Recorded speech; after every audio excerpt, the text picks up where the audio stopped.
these visuals right here, I call them the card visuals. Now, card visuals are available within Power BI, but in Excel, they are not available as visual options. So how do we create cards within Excel? I'll show you. First off, I want to add a table, right? And here we're going to insert pivot chart on table. So we've selected our location, and what we're doing here now in this pivot table is to add the data that we need. So the first card we're creating is total sales card. And so I'm just going to select my total sales. Now I'll go ahead and remove this because I don't need this pivot chart. So now we have our total sales in here.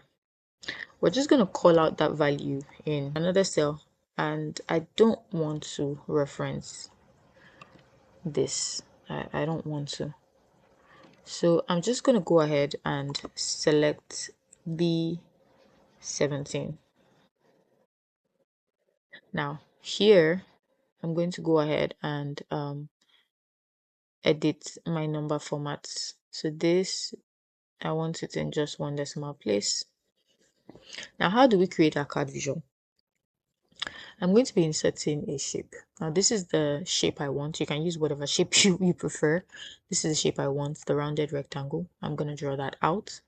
And then I double click in my shape and just click equal to, and I select this value. I go ahead and click enter. I go back to my home. I select a font type for my shape. I select how large I want it to be. I want it bold and I want it white, and I want to center it properly. And there I have it. My card visual is almost done.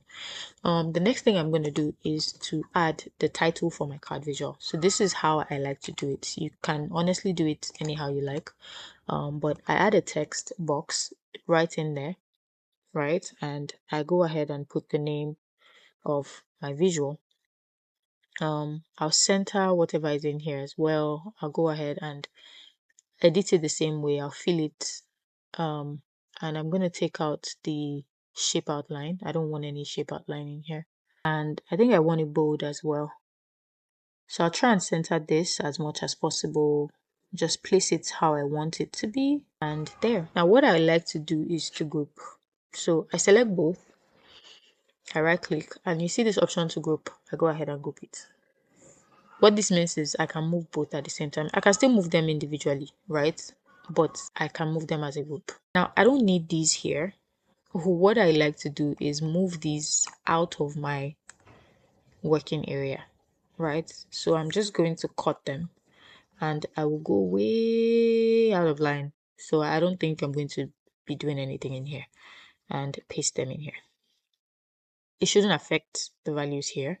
Set them up nicely. How you want them to look. Nicely, organized and close. So our card visuals are done.